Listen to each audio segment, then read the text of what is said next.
బంజారా లేదా లంబాడీల చరిత్ర. శ్రీకృష్ణుని గోపాలకుల వంశానికి చెందిన వీరు మూలత్వం రాజస్థాన్కు చెందిన రాజపుత్రులు.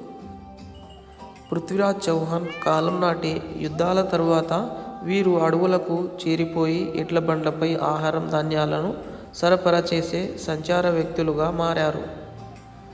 తాము అస్తిత్వాన్ని కాపాడుకోవాలని రంగురంగుల అద్దాల దుస్తులు మరియు గోర్బోలీ భాషను జీవనశైలిగా మార్చుకున్నారు.